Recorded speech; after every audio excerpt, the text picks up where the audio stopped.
عبادت کیا کرتے تھے۔ آپ رحمتہ تعالی علیہ کے بارے میں کتابوں میں موجود ہے کہ غوث اعظم رضی اللہ تعالیٰ عنہ نے 40 سال تک نماز عشاء کے وضو سے نماز فجر ادا کیا کرتے تھے۔ تو یہ آپ کا مقام ہے، عبادت کا انداز بھی دیکھیے، عبادت کے ساتھ شوق اور لگن بھی دیکھیے۔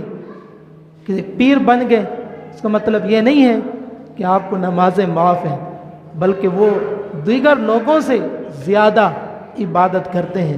اللہ کے ولی کی نشانی یہ ہوتی ہے، وہ راتوں کو جاگ کر اللہ کو راضی کرتے ہیں، اللہ کو منانے کی کوشش کرتے ہیں، پھر اللہ تبارک و تعالی انہیں پھر وہ مقام اور مرتبہ عطا فرماتا ہے کہ پھر وہ اللہ سے جو مانگتے ہیں، جس چیز کی فریاد کرتے ہیں، اللہ تبارک و تعالی انہیں وہ عطا فرماتا ہے۔ تو ایسے ہی ولی بننا کوئی آسان نہیں ہے۔ تو یہ غوث اعظم رضی اللہ تعالیٰ عنہ کا کہ آپ 40 دن تک یہ نماز عشاء کے وضو سے فجر کی نماز، یعنی وضو، اور آپ کی زندگی کا، پوری زندگی کا بھی یہ معمول تھا کہ آپ ہمیشہ باوضو رہا کرتے تھے، جیسے ہی وضو ٹوٹتا فوراً وضو کر لیا کرتے تھے۔ تو یہ آپ کی زندگی کا عظیم یہ مشن ہے کہ آپ کبھی بے وضو نہیں ہوتے تھے، ہر وقت جو ہے وضو کی حالت میں ہی رہتے تھے۔ ایک مرتبہ اب ہوتا ہے نا، جو جتنا اللہ کا نیک بنتا ہوتا ہے، متقی اور پرہیزگار ہوتا ہے، تو شیطان بھی پھر اتنے ہی زیادہ طاقتور حملے کرتا ہے۔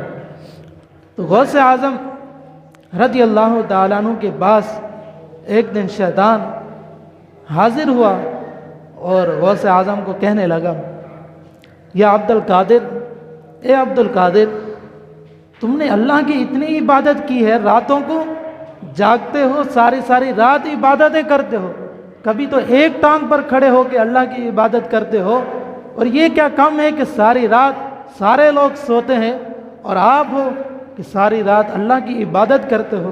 بس کرو، بہت عبادت کر دی، اللہ تعالیٰ آپ سے راضی ہو گیا ہے، مزید عبادت کرنے کی ضرورت نہیں ہے۔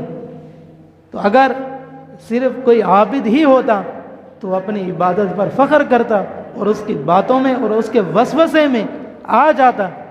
تو آپ رحمت اللہ تعالی علیہ صرف عابد ہی نہ تھے، بلکہ عابد کے ساتھ ساتھ عالم دین بھی تھے، کہ آپ نے اپنے علم سے یہ جان لیا کہ اللہ تبارک و تعالی کی عبادت کون روک سکتا ہے اور اللہ کی عبادت کیسے ختم ہو سکتی ہے۔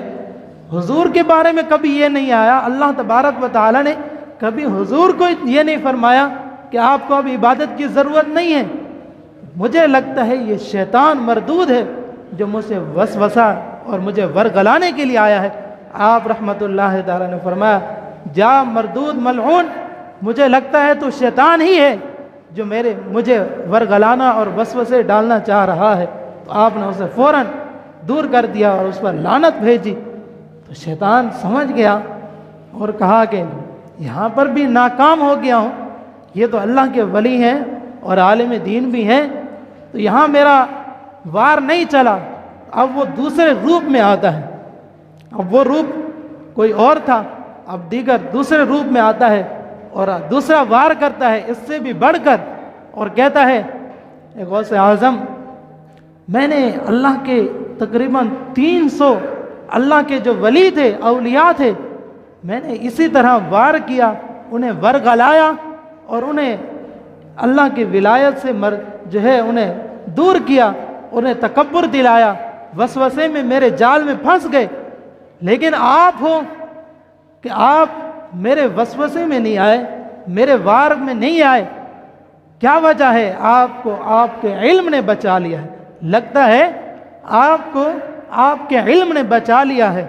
تو غوث اعظم رضی اللہ تعالیٰ عنہ پھر اٹھے، کہا، شیطان مردود ملعون، مجھ سے دور ہو جا، اب دوسرے روپ میں آیا ہے مجھے بہکانے۔